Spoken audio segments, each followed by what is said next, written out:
At around the same time, an even bigger threat than video games was growing in popularity: the internet. This was something TV could scarcely get its mind or tongue around.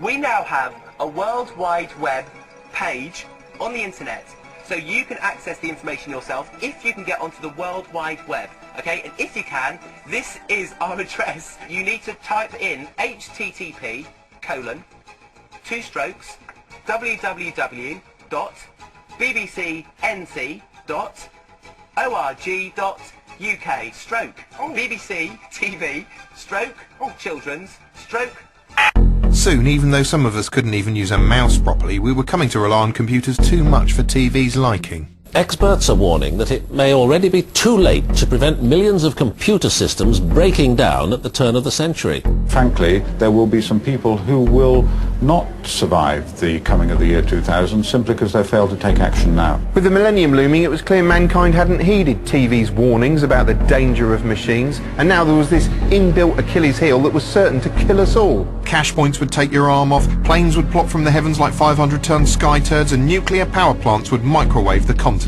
Nobody knew precisely what would happen, but they knew it would suck. Come Millennium Eve itself, TV gleefully wheeled out some of its most trusted presenters to stand in front of a rotating globe and look on in horror, live, as computers destroyed our world. But in the event, the only thing that seemed to be really affected was Peter Snow's auto cue. So far, it's cost us about £250 billion to take on the bug. And that's the way it's been. 250 billion pounds has cost us. Soon it became apparent that computers weren't going to annihilate us after all, and TV had to reassess its relationship with technology.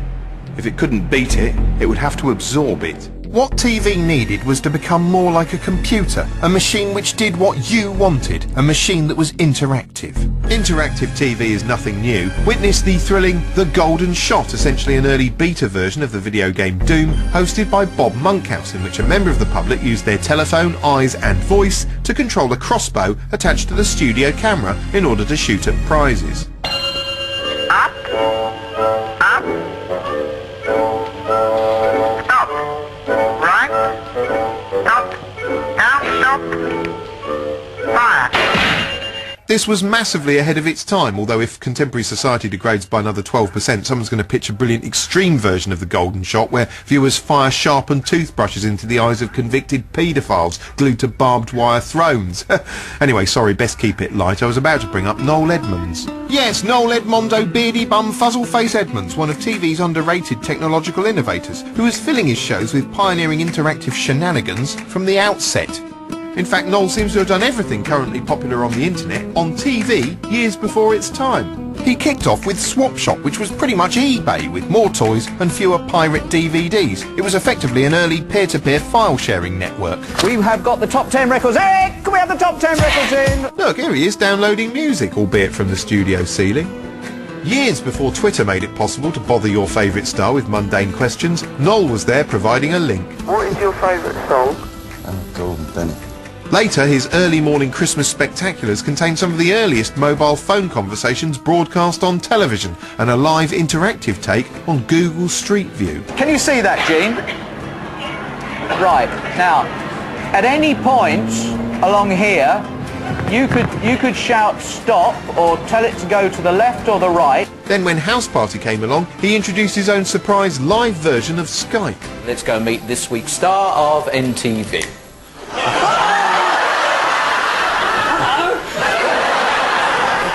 Hello, Andy. Hello, Noel. How are you? I'm alright, mate. I can't... No. But as soon as Noel was shunted off the Saturday night schedule, TV lost its technological mojo for a while. For instance, the surprise popularity of mobile phone texts led to an entire BBC Saturday night evening dedicated to the SMS messaging system, Joy of Text Live, a show which already looks so insanely dated it might as well have been presented by George VI. It basically consisted of an entire evening of text message non-fun. There was live text decoding, live audience texting, live studio guest texting, and live speed texting. So Lucy on her second word, and Rebecca is on her third word. Yeah, it's Saturday night! Woo! Meanwhile, a more popular use of mobile phone technology was surfacing on one of the other sides, a reality show in which you watched humans walking around inside a little house and used your phone to proclaim which of them you found least objectionable. This in turn begat an entire genre of viewer-piloted pay-as-you-vote popularity contests, which continues to this day. We were encouraged to become a hive-minded jury monster, deciding which contestants stay and go at the flick of a thumb and the toss of a few pence into the broadcaster's hat. It's an illusion of choice, basically. It's actually less interactive than the golden shot because there's a million different idiot hands steering the ship. But it's contributed to a culture in which people feel a vague sense of permanent outrage that they can't automatically control world events by texting in, that no matter how many times you jab those buttons, you can't vote all this unpleasantness off the bloody news. For true interactive TV these days, you have to turn to the world of sophisticated high-class erotic entertainment, in which frustrated gentlemen discuss pressing matters of the day with not at all bored ladies for the cost of a premium rate phone call, and that's a format that's been around since the 1920s, for God's sake. One interactive format that utilises both the phone and the television and is new is the Penance Channel. You know, the Penance Channel. Mr. Daniels, can we have a statement from you, please? No statement. Mr. Daniels. I'll send it to spare. Ryan Daniels, seen here leaving court today, is the first teenager in Britain to be sentenced to 24 hours televised humiliation. Daniels spent months terrorising residents on Tooting's Ganymede estate. In one incident caught on CCTV, he leapt onto 78-year-old Ivy Henshaw's back and forced her to ride him 17 miles to a drive-through burger outlet. Well, I was walking along, and suddenly this young man, he leaps on my back. And he rode me, like a horse, all the way to this burger drive-through. And he orders chips and burgers and onions and all kinds of things. And then he rode me round the back. And you know, he didn't even give me any of his onion rings. No one should have to go through that kind of thing, even if they've been born with wheels. Like that nice Herbie in that film about a boy who looked like a car and was a car. Today, a judge sentenced Daniels to appear on the Home Office's controversial Visible Punishment TV channel for 24 hours. While on air, Daniels will have to obey instructions tweeted and texted live by viewers, no matter how humiliating. The Community Payback Network is currently broadcast on cable and satellite, with plans to expand the coverage to Freeview later this year. Ivy is already amongst those watching. Politicians hope this is a step forward. It's important not just that justice is done, it's important that justice is seen to be done, and if it can be seen to be done entertainingly, with its own theme music, then so much the better. It's certainly proving popular with viewers. In his first 8 hours on air, Daniels had to begrudgingly carry out over 1,500 of their suggestions before being hospitalised for paint inhalation. Karenitis, South London. Today, TV doesn't just mimic the interactivity of computers, it also mimics the unreal visuals of video games. On TV, this techno-magic blurs the line between fact and fantasy. Insanely clever visual effects like these are now so commonplace, even commonplace scenes are no longer real, and you won't even notice. We're surrounded by everyday miracles. No wonder life as a whole is starting to feel like a technological dream. We just take everything for granted now. When you first encountered Wi-Fi, it was like magic. Now you'll moan like an oppressed dissident if you can't get a 20 meg download speed on your novelty teaspoon. Nothing seems real anymore. Look what's happening. I mean, just look at it. What's that? What the hell is this? And what in God's name is that? Little wonder we now just blithely assume anything's possible. Every day a new stunning breakthrough. Oh, right, yeah. What, holographic television? Oh, okay. What's that? Internet milk? Yeah, don't know what that is, but yeah, it figures. Consequently, when modern TV casually exaggerates what technology can achieve, the audience just swallows it. CSI is set in the present day but demonstrates technology from space year 3000, yet no one thinks it's sci-fi. Yeah, it's a cell phone. Okay.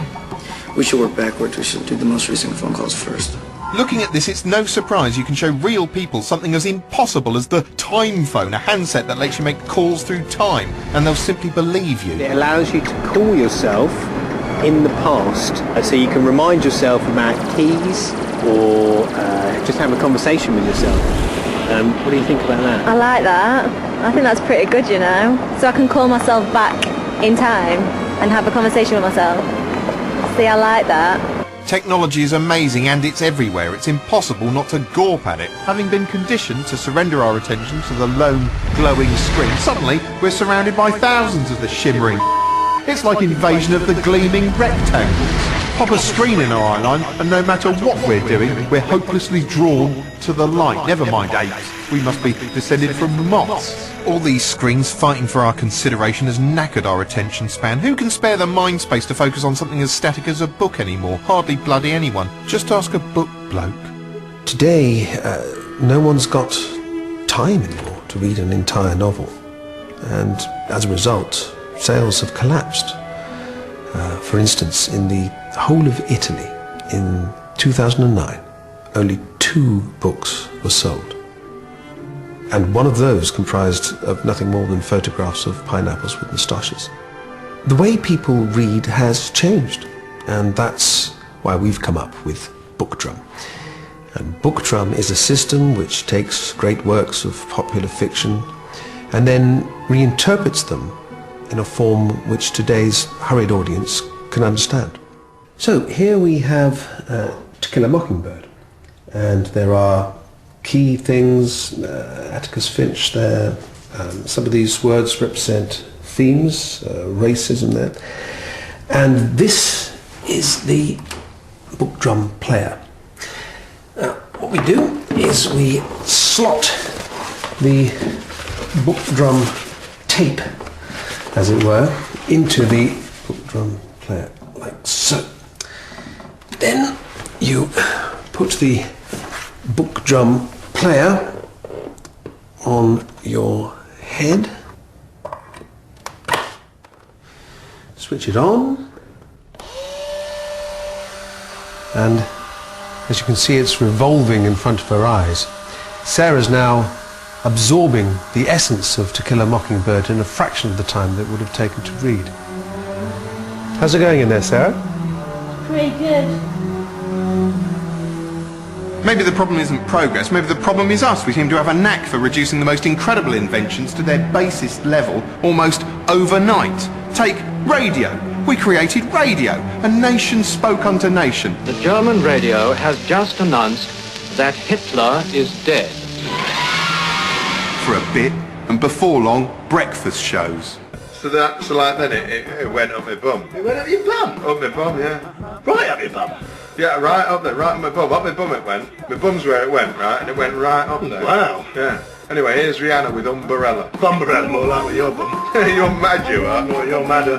It went up my bum. Up my bum it went. Television. We managed to drag that from I, Claudius to the Jeremy Kyle show in the blink of a generation. The internet. The most incredible method of communication ever devised, and we use it for swapping funny photos of cats.